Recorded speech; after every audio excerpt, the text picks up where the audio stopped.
കേരളത്തിലെ നമ്മുടെ പെൺകുട്ടികൾ നിരന്തരമായിട്ട് പ്രണയ ചതിക്കുഴികളിൽ വീഴുകയാണ്. അത് നവമാധ്യമങ്ങൾക്കുള്ള പരിചയം വഴിയാകാം, അല്ലെങ്കിൽ അയൽപക്കത്തുള്ള ഏതെങ്കിലും ചെറുപ്പക്കാരൻ വഴിയുള്ള പ്രണയബന്ധമായിരിക്കാം. എന്തായാലും ഏറ്റവും ഒടുവിലായിട്ട് 2 ഉദാഹരണങ്ങളാണ് നമുക്കിതിൽ കാണിക്കാനുള്ളത്. ഈ കഴിഞ്ഞ ദിവസം തന്നെ 2023 ഒക്ടോബറിലുണ്ടായ ഒരു സംഭവമായിട്ട് ബന്ധപ്പെട്ട്, ആ ഒരു കേസുമായിട്ട് ബന്ധപ്പെട്ട് ചാടിപ്പോയ, അതായത് പോലീസ് കസ്റ്റഡിയിൽ നിന്ന് ചാടിപ്പോയ ഒരു അസം സ്വദേശിയെ പോലീസ് പിടികൂടി. ആ സംഭവം കോഴിക്കോടാണ് ഉണ്ടായത്. കോഴിക്കോട് ഈ പെൺകുട്ടിയുടെ വീടിനടുത്തായിരുന്നു ഈ അസം സ്വദേശി താമസിച്ചിരുന്നത്.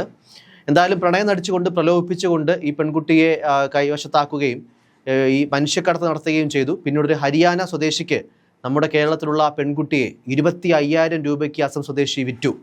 എന്തായാലും അന്ന് ചാടിപ്പോയ പ്രതി കഴിഞ്ഞ ദിവസം പോലീസിന്റെ പിടിയിലായി. അതിന് പിന്നാലെ മറ്റൊരു സംഭവം കൂടി, വളരെ നിർഭാഗ്യകരം എന്ന് പറയുന്ന സംഭവം കൂടി കേരളത്തിലുണ്ടായി. അതായത് 20 വയസ്സുകാരൻ ഇൻസ്റ്റാഗ്രാമിലൂടെ പരിചയപ്പെടുത്തിയ ഒരു പെൺകുട്ടിയെ പ്രണയിച്ച് വശീകരിച്ച് ഗർഭിണിയാക്കി. അവൾ 6 മാസം ഗർഭിണിയാണെന്നുള്ളത് വീട്ടുകാർ പോലും അറിഞ്ഞിട്ടില്ല. വയറ്റിന് വേദനയാണെന്നും പറഞ്ഞ് ഇരിക്കുമ്പോഴാണ് വീട്ടുകാർ പരിശോധിപ്പിക്കുമ്പോൾ അവൾ 6 മാസം ഗർഭിണി. എന്തൊരു ഞെട്ടിക്കുന്ന വാർത്തയല്ല. ഇൻസ്റ്റാഗ്രാമിലൂടെ 1 വർഷമായിട്ട് ഇവനെ അറിയാം. അത് പോക്സോ കേസിലാണ് ഈ പ്രതിക്കെതിരെ കേസ് എടുത്തിരിക്കുന്നത്. അതായത് +1 വിദ്യാർത്ഥിയാണ്. അപ്പോൾ ഒരു 17 വയസ്സൊക്കെ ആയിരിക്കണം പ്രായം. അത്രേ ഉള്ളൂ. സാധാരണ കേസ് നമുക്കറിയാം, പോക്സോ കേസിൽ പ്രായപൂർത്തിയാകാത്ത പെൺകുട്ടികൾക്ക് 9ാം ക്ലാസ് ഒക്കെ ആയിരിക്കും ചിലപ്പോൾ പഠിക്കുന്നത്. അത് ഇവന് 20 വയസ്സേ ഉള്ളൂ. ഈ പറയുന്ന പ്രതിക്കും വെറും 20 വയസ്സാണ് പ്രായം. ആക്ച്വലി നമ്മുടെ നാട്ടിലെ പെൺകുട്ടികൾക്ക് എന്താ സംഭവിക്കുന്നത്? കാരണം കഴിഞ്ഞ ദിവസം കുറച്ച് നാളുകൾക്ക് മുമ്പ് ഭയങ്കര വൈറലായിട്ടുള്ള ഒരു ഉണ്ടായിരുന്നു. അതായത് ഭാര്യയുടെ അനിയത്തിയായിട്ട് ഒളിച്ചോടുന്നുണ്ട്. ഭർത്താവ് ഒളിച്ചോടുന്നു. അനിയത്തിക്ക് ഏതാണ്ട് 10, 22, 23 വയസ്സങ്ങാണ്ട് പ്രായമുള്ളൂ. ഇവന് അത്യാവശ്യം നല്ല പ്രായമുണ്ട്. അവൻ പറയുന്നത് അവളുടെ എടുത്തു നടന്ന പ്രായം തൊട്ട് തന്നെ അവന് ഇഷ്ടമായിരുന്നു എന്നാണ് പറയുന്നത്. അപ്പോൾ ആ കൊച്ചിന് 5ാം വയസ്സ് തൊട്ട് ഇവന് പ്രേമമായിരുന്നു. എന്തായാലും അന്ന് നമ്മൾ കണ്ട ഗംഭീര പ്രകടനം കണ്ടതാണ്. എനിക്ക് ചേട്ടനില്ലാതെ പറ്റില്ല എന്ന് പറഞ്ഞിട്ട് പിറ്റേ ദിവസം നമ്മൾ കണ്ട എന്തുവാ, ചേട്ടൻ എന്തായാലും ഗംഭീര പ്രകടനം നടത്തി. ചേട്ടൻ വേറെ വഴിക്ക് പോയി. ഉള്ള മൊബൈൽ വരെ, ആ കൊച്ചിന്റെ കയ്യിൽ നിന്ന് മൊബൈൽ വരെ വിറ്റ് പിറക്കി. അതും കൊണ്ടും അവൻ മുങ്ങുകയാണ് ചെയ്തത്. അവസാനം അവള് നാണം കെട്ട് ഗതികെട്ട് നാട്ടിലേക്ക് തിരിച്ചു വരിക ചെയ്തത്.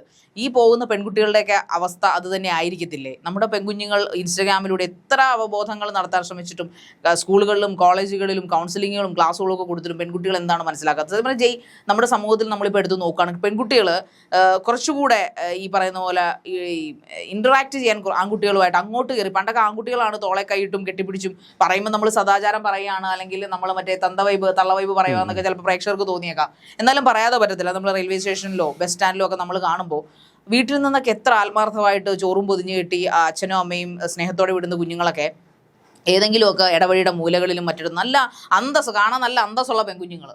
പക്ഷേ ഈ കഞ്ചാവടിച്ചങ്ങളെ പോലെ ഇരിക്കുന്ന ഏതെങ്കിലുമൊക്കെ ആമ്പിളാരുമായിട്ട് ഏതൊക്കെ ഇടവഴിയുടെ മൂലകളിൽ നിന്ന് കാണിക്കുന്ന വൃത്തിയോടൊക്കെ കാണുമ്പോൾ നമുക്ക് തോന്നും ഇതിൽ ഇവൾക്ക് വല്ല ലോഡ്ജിൽ പ്രായപൂർത്തിയാകാത്തോണ്ട് ലോഡ്ജിൽ കയറ്റത്തില്ലല്ലോ. അതുകൊണ്ടായിരിക്കാം റെയിൽവേ സ്റ്റേഷൻ്റെ മറ്റേ പിന്നാമ്പുറത്തും അതോടൊപ്പം ബസ് സ്റ്റാൻഡിൻ്റെ പിന്നാമ്പുറത്തും നമ്മുടെ എറണാകുളം സൗത്തിലൊക്കെ ചെന്ന് കഴിഞ്ഞാൽ ആരും ശ്രദ്ധിക്കാത്ത സ്ഥലങ്ങളാണ് ഈ പുറമ്പോക്ക് സ്ഥലങ്ങളൊക്കെ. അവിടെയൊക്കെ ഇഷ്ടം പോലെ ടീമുകളാണ് ഇങ്ങനെ. അതും നല്ല വീട്ടിലെ പെൺകുട്ടികളെന്ന് തോന്നിക്കുന്ന തരത്തിൽ അത്യാവശ്യം വെൽ ഡ്രസ്ഡൊക്കെ ആയിട്ട് കാണാനും ഒക്കെ സൗന്ദര്യമുള്ള ക്യൂട്ടായിട്ടുള്ള കുഞ്ഞുങ്ങൾ ഒക്കെയാണ് ഇങ്ങനെയുള്ള പരിപാടിക്ക് പോകുന്നത്. അതായത് ഇങ്ങനെയുള്ള പ്രണയ ചതിക്കുഴി. അറിയാവുന്ന ചോദിച്ചാൽ നാട്ടുകാരനല്ല, കോളേജ് പഠിക്കുന്നവനല്ല, സ്കൂളിൽ പഠിക്കുന്ന കേരളക്കാരൻ പോലും അല്ലാത്തവരാണ് ഇപ്പൊ പ്രതിപട്ടികയിലേക്ക് വരുന്നത്. അസം സ്വദേശിയൊക്കെയാണ് പ്രതിപട്ടികയിൽ വരുന്നത്. പക്ഷെ ആ പെൺകുട്ടിയുടെ വിധി ഒന്ന് ആലോചിച്ച് നോക്കല്ലേ. 15 വയസ്സുകാരി. അവള് എന്താണ് പ്രായം, എന്താണ് ലോകം എന്ന് തിരിച്ചറിഞ്ഞതിന് മുമ്പ് തന്നെ ഒരു കുട്ടിയുടെ അമ്മയായിരിക്കുന്നു. സത്യം പറഞ്ഞാൽ അത് കേട്ടപ്പോൾ എനിക്ക് ഭയങ്കര ഷോക്കിംഗ് ആയിട്ടാണ് തോന്നിയത്. കാരണം ഇവനെയൊക്കെ എങ്ങനെ വിശ്വസിച്ച് നമ്മൾ ബംഗാളികൾ അപ്പുറത്തും നമുക്ക് പേടിയല്ലേ. നമ്മൾ ഈ പെൺകുട്ടികൾക്ക് എന്ത് കണ്ടിട്ടായിരിക്കും ഇതിന്റെയൊക്കെ പ്രണയത്തിന് കണ്ണും മൂക്കും ഇതിനൊക്കെ പ്രണയം എന്ന് വിളിക്കാൻ പറ്റും? നമ്മൾ കഴിഞ്ഞ അടുത്തിടയ്ക്ക് ഡിബേറ്റ് ചെയ്ത കണക്ക് തന്നെ ഈ റീൽസ് വിവാഹങ്ങൾ കൂടി വരികയല്ലേ. ഇതൊരു പ്രത്യേകതരം ഒരു ഇൻഫാക്ച്വേഷൻ, അല്ലെങ്കിൽ ഈ പറഞ്ഞ പോലെ ഒരു സീരിയസ്നെസ് അറിയുന്നില്ല. പ്രണയം, വിവാഹം എന്നൊക്കെ പറയുന്നത് ഒരു കുട്ടികളെയായിട്ട് മാറുന്നതിനൊപ്പം തന്നെ ഇത്തരത്തിലുള്ള പ്രണയബന്ധങ്ങളും കുട്ടികളെയായിട്ട് മാറുകയാണ്. അതിനൊപ്പം തന്നെ ഇതിനെ ചൂഷണം ചെയ്യാനായിട്ട് വലിയൊരു മാഫിയ ഈ സൈഡിലുണ്ട്. അതായത് ഞാൻ ശാരീരിക അടുത്തിടയ്ക്ക് ഒരു വലിയൊരു ഫേസ്ബുക്ക് പോസ്റ്റ് വായിച്ചായിരുന്നു.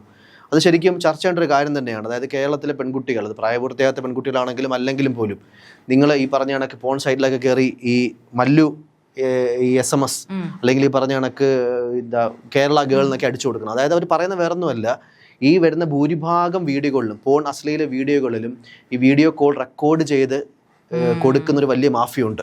അതായത് പ്രണയം നടിച്ചുകൊണ്ട് ഈ ആൺകുട്ടികൾ പെൺകുട്ടികളെ വശീകരിക്കുകയും, ഈ നമുക്കറിയാം വാട്സപ്പിലെ വീഡിയോ കോൾ വഴിയൊക്കെ നമ്മുടെ വളരെ പ്രൈവറ്റ് ആണ്.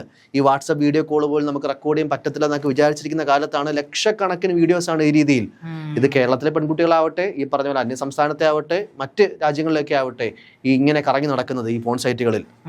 ആ രീതിയിൽ ഈ പ്രണയം എന്ന് പറയുന്ന ഒരു കാര്യം അത് വളരെ പ്യൂറായിട്ടുള്ളൊരു കാര്യം തന്നെയാണ്. തീർച്ചയായിട്ടും ഏതൊരാണിനും പെണ്ണിനും സ്വതസിദ്ധമായിട്ടുണ്ടാകുന്ന, പ്രായപൂർത്തിയായാലും അല്ലെങ്കിൽ അതിന് മുൻപേ ഒക്കെ തന്നെ ഉണ്ടാകും, തെറ്റാന്ന് നമ്മൾ പറയുന്നില്ല. പക്ഷേ ഇതിനകത്തെ ചതിക്കുഴികൾ നിരന്തരമായിട്ട് ഇത്തരം വാർത്തകളും അല്ലേ, ഒരു പത്രം പോലും വായിക്കാത്ത ഒരു ആണും പെണ്ണും ഈ കേരളത്തിലുണ്ടെന്ന് എനിക്ക് തോന്നുന്നില്ല. ചിലപ്പോൾ ഉണ്ടാവാം അല്ലേ, ചിലപ്പോൾ ഓൺലൈൻ വഴിയെങ്കിലും അല്ലേ കാര്യങ്ങൾ അറിയുന്നുണ്ടാവണമല്ലോ. തീർച്ചയായിട്ടും അറിയുന്നുണ്ടാവും. കാരണം ഇൻസ്റ്റാഗ്രാമിൽ നോക്കിയാലും ഫോണിൽ നോക്കിയാലും യൂട്യൂബിലൊക്കെ ആദ്യം ഷോർട്ട് വഴി വരുന്ന കാര്യം ഇങ്ങനെ ചതിക്കുഴിയിൽപ്പെട്ടു, പോലീസ് അറസ്റ്റ് ചെയ്തു, വിവാഹ വാഗ്ദാനം നൽകി പീഡിപ്പിച്ചു.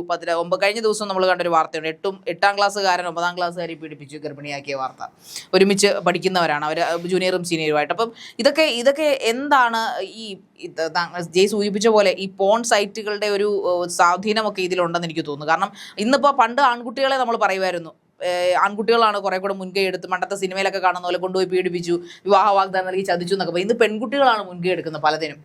എന്നിട്ട് അവസാനം ഈ പറയുന്ന പോലെ, ഞാൻ ന്യായീകരിക്കുകയല്ല, അവർ ചെയ്ത തെറ്റുകളെ ന്യായീകരിക്കുകയല്ല, പക്ഷെ കുറേയധികം കേസുകൾ നമ്മൾ ചെല്ലുമ്പോൾ നമുക്ക് അതിൻ്റെ ആ ഒരു ഉള്ളറകളിലേക്ക് ചെല്ലുമ്പോൾ നമുക്ക് അറിയാൻ സാധിക്കും. പെൺകുട്ടികൾ ആദ്യം എതിർക്കുന്നില്ല, അവരെല്ലാം സമ്മതിച്ചു കൊടുക്കുന്നു, അവസാനം പിടിക്കപ്പെടും, അല്ലെങ്കിൽ കയ്യബദ്ധം പറ്റി കയ്യിൽ നിന്ന് പോയെന്ന് തോന്നുമ്പോൾ നേരെ പ്ലേറ്റ് അങ്ങ് കമത്തുക.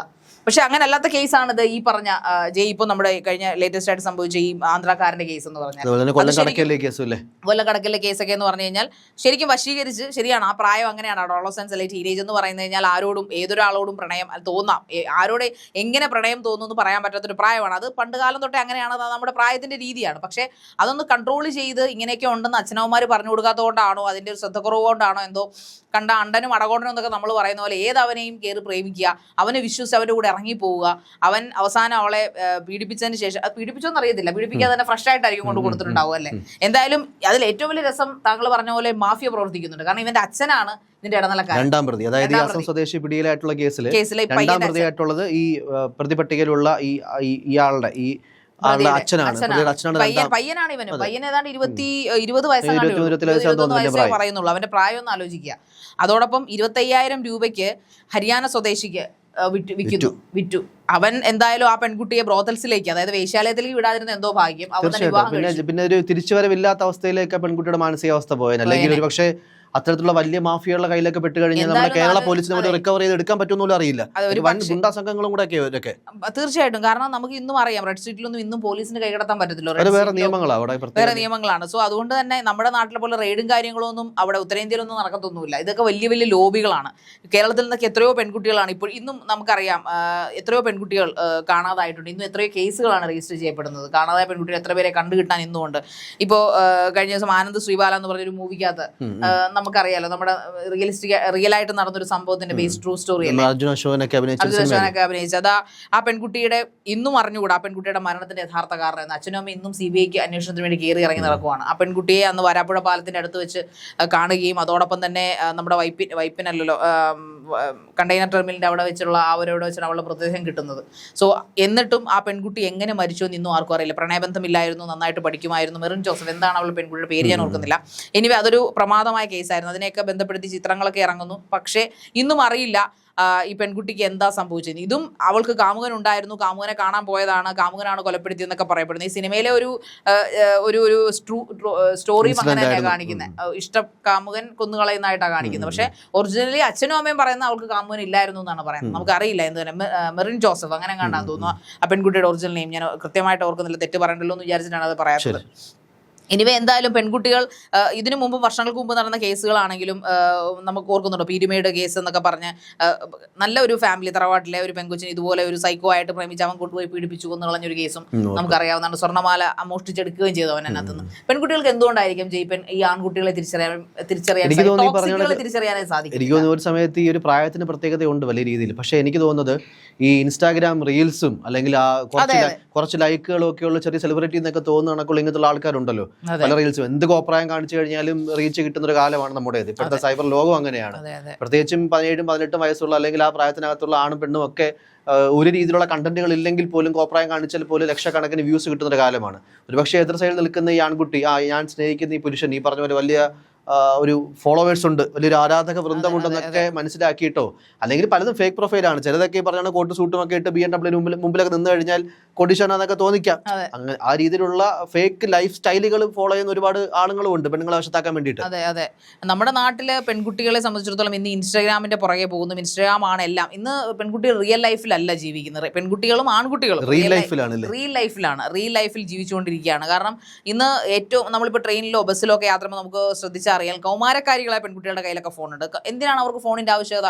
സാധാരണ ഒരു ഫോൺ കൊടുത്താൽ പോരെ? അതൊക്കെ എന്തുകൊണ്ടാണ് പാരന്റ്സ് സ്ട്രിക്റ്റ് ആകാത്തത്? കാരണം എന്തിനാണ് സ്മാർട്ട് ഫോൺ 15 വയസ്സിൽ താഴെയുള്ള കുട്ടികൾക്ക് മേടിച്ചു കൊടുക്കുന്നത്? 15 അല്ല, ഒരു +2 കഴിയുന്നവരെ അല്ലെങ്കിൽ +1 +2 വരെയെങ്കിലും സാധാരണ ഒരു കീപാഡ് ഫോൺ മേടിച്ചു കൊടുക്കുന്നതായിരിക്കും ഏറ്റവും നല്ലത്. ഈ ഫോൺ ഉള്ളതുകൊണ്ടാണ് ഇവരാരും കഫേ കയറി ഇൻസ്റ്റാഗ്രാമിലൊന്നും ചെക്ക് ചെയ്യാൻ പോകുന്നില്ല. കൂടുതലും ചതിക്കുഴികളിൽ ചെന്ന് വീഴാനുള്ള മാർഗം തെളിയിച്ചു കൊടുക്കുന്നത് സോഷ്യൽ മീഡിയയാണ്. ഈ അക്കൗണ്ടുകൾ വഴിയിട്ടുള്ള ബന്ധങ്ങളാണ്. അക്കൗണ്ട് എങ്ങനെ പെൺകുട്ടികൾക്ക് നമുക്ക് ഇന്ന് മനസ്സിലാവാത്ത ഒരു കാര്യമുണ്ട്. ഒരു പരിചയമില്ലാത്ത ഇപ്പൊ അവിഹിത ബന്ധങ്ങൾ സ്റ്റാർട്ട് ചെയ്യുന്നത്. കഴിഞ്ഞ ദിവസം നമുക്കറിയാം, ഒരു ഭാര്യയെ വെട്ടിക്കൊന്ന് തിരുവനന്തപുരത്ത് ഒരു കേസ് ഉണ്ടായല്ലോ. ഇൻസ്റ്റാഗ്രാമിലൂടെ പരിചയപ്പെട്ട ഒരു തന്നെയല്ലേ വീട്ടിൽ പതുങ്ങിയിരുന്ന് 2 ദിവസം താമസിക്കുകയും അതിനുശേഷം വീടിനകത്ത് കയറി ആ പെണ്ണിനെ വെട്ടിക്കൊല്ലുന്ന, ഭർത്താവ് 2 മക്കളുള്ള സ്ത്രീയെ വെട്ടിക്കൊന്നു കളഞ്ഞത്. അങ്ങനെ ഒരുപാട് കേസുകളുണ്ട്. അതിന് കല്യാണം കഴിച്ചെന്നോ കല്യാണം കഴിക്കണ്ടെന്നോ ഇല്ല. ഈ ഇൻസ്റ്റാഗ്രാം സോഷ്യൽ മീഡിയ റിലേഷൻഷിപ്സുകൾ വലിയ വലിയ മാരകമായിട്ടുള്ള ദുരന്ത അനുഭവങ്ങളിലേക്കാണ് കൊണ്ട് ചെല്ലുന്നത്.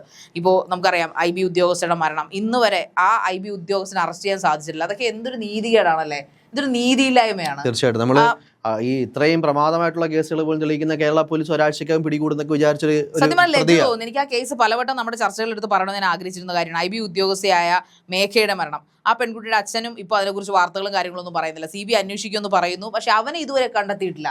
അതെന്തൊരു, ഞാൻ ചോദിക്കട്ടെ, എല്ലാ ഡേറ്റാസും കയ്യിലുണ്ട്, എവിടാണ് അവന്റെ സകല ബയോ, അവൻ വർക്ക് ചെയ്യുന്ന ഉദ്യോഗസ്ഥ അല്ലെങ്കിൽ ആ ഡിപ്പാർട്ട്മെന്റ് എന്ന് പറഞ്ഞാൽ അങ്ങനത്തെയാണ്. അവനെ കുറിച്ച് എല്ലാ വിയർ ബോർഡ്സും അവിടെ കളക്റ്റീവ് ആയിട്ടുണ്ടാവും.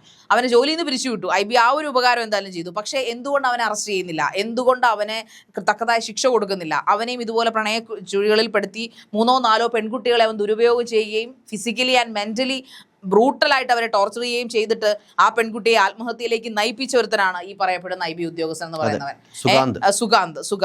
സോ ലക്ഷക്കണക്കിന് രൂപയാണ് ഈ പാവപ്പെട്ട പെൺകുട്ടിയുടെ. ഇതെല്ലാം സംഭവിച്ചിരിക്കുന്നത് ഇങ്ങനെയുള്ള പ്രണയങ്ങളിലൂടെയാണ്. അതായത് ഇൻസ്റ്റാഗ്രാം, ഈ സുഗാന്തിനെ പരിചയപ്പെട്ടത് IB ഉദ്യോഗസ്ഥരുടെ ട്രെയിനിങ്. ഞാൻ പറഞ്ഞു തരുന്നത് പെൺകുട്ടികളെ ചതിക്കുഴിയിൽ, പ്രണയ ചതിക്കുഴികളാണ് എല്ലായിടത്തും കരുതി വെച്ചിരിക്കുന്നത്. ഇനിയിപ്പോൾ IB ഉദ്യോഗസ്ഥനൊന്നും IAS ഉദ്യോഗസ്ഥനൊന്നും ഒന്നുമില്ല. അപ്പോൾ പിന്നെ നിസ്സാരക്കാരായിട്ടുള്ള ഇൻസ്റ്റാഗ്രാമിൽ ഇരിക്കുന്ന ഒരു ജോലി ഇല്ലാത്തവന്മാരുടെ അവസ്ഥയെന്ന് ആലോചിച്ച് നോക്കി. അവർക്ക് പല ലക്ഷ്യങ്ങളായിരിക്കും. ഒന്നുകിൽ പൈസ തട്ടിയെടുക്കുക എന്നുള്ളതായിരിക്കാം, ഇല്ലെങ്കിൽ അവരുടെ ശരീരത്തിന് വേണ്ടിയിട്ടായിരിക്കാം, അല്ലെങ്കിൽ ഈ നമ്മൾ പറഞ്ഞതുപോലെ തന്നെ അതിലും ഭീകരമായ അവസ്ഥയിലേക്ക് വേശ്യാലയങ്ങളിലേക്ക് കൊണ്ട് തള്ളാനായിരിക്കാം. എന്തായാലും നിരന്തരമായിട്ട് ഇങ്ങനത്തുള്ള നിരവധി സംഭവങ്ങൾ നമ്മുടെ കൊച്ചു കേരളത്തിൽ നമ്മുടെ പെൺകുട്ടികളുമായിട്ട് ബന്ധപ്പെടുന്ന പ്രണയ ചതിക്കുഴികളുടെ വാർത്തകൾ വന്നുകൊണ്ടിരിക്കുകയാണ്. പക്ഷേ വീണ്ടും വീണ്ടും ഇത്തരം വാർത്തകൾ കേൾക്കുകയും കാണുകയും ചെയ്യുന്ന പെൺകുട്ടികൾ പോലും ഇത്തരം ചതികളിലേക്ക് വീഴുന്നത്, പതിവാകുന്നത് അങ്ങേയറ്റം നിർഭാഗ്യകരം തന്നെയാണ്. അതുകൊണ്ട് തീർച്ചയായിട്ടും ഇനിയും ഇൻസ്റ്റാഗ്രാം വഴിയാണെങ്കിലും സോഷ്യൽ മീഡിയ വഴിയാണെങ്കിലും അല്ലാതെയുമുള്ള പ്രണയബന്ധങ്ങളിൽ എന്താണ് ഈ എതിർവശത്ത് നിൽക്കുന്ന ആളിൻ്റെ, അത് ആണാകട്ടെ പെണ്ണാകട്ടെ, തിരിച്ച് മറിച്ചുമായിക്കൊള്ളട്ടെ, അവരുടെ വേറെ ബോർഡ്സ് എന്നും അറ്റ്ലീസ്റ്റ് അവരുടെ ഒരു ബാക്ക്ഗ്രൗണ്ട് എന്താണ്, പശ്ചാത്തലം എന്താണ് എന്നുള്ള കാര്യങ്ങളിലൂടെ കൂടിയെങ്കിലും കുറച്ചെങ്കിലും ജാഗരൂകരാകണം. നിങ്ങളുടെ ജീവിതം അത് നിങ്ങളുടെ കയ്യിൽ മാത്രമാണ്. ആർക്കാണെങ്കിലും കാര്യങ്ങൾ പറഞ്ഞു തരാൻ മാത്രമേ സാധിക്കുകയുള്ളൂ. പിന്നീട് ചതിക്കുഴികളിൽ അകപ്പെട്ടതിന് ശേഷം ജീവിതം കയ്യിൽ നിന്ന് തിരിച്ചു പിടിക്കാൻ കഴിയാത്ത അത്രയും ഭീകരമായ അവസ്ഥയിലൂടെ പോയതിനു ശേഷം നമ്മൾ കരഞ്ഞിട്ട് കാര്യമില്ല. അതുകൊണ്ട് ശ്രദ്ധിക്കുക. ഇനിയെങ്കിലും നമ്മുടെ കേരളത്തിലെ പെൺകുട്ടികൾ പാർട്ട്ണറെ സെലക്ട് ചെയ്യുമ്പോൾ, അത് ലവർ ആവട്ടെ ജീവിതത്തിലെ പാർട്ട്ണർ ആവട്ടെ, സെലക്ട് ചെയ്യുമ്പോൾ കുറച്ചുകൂടെ ശ്രദ്ധ പാലിക്കുക എന്നുള്ളത് മാത്രമാണ് നമുക്ക് പറയാനുള്ളത്.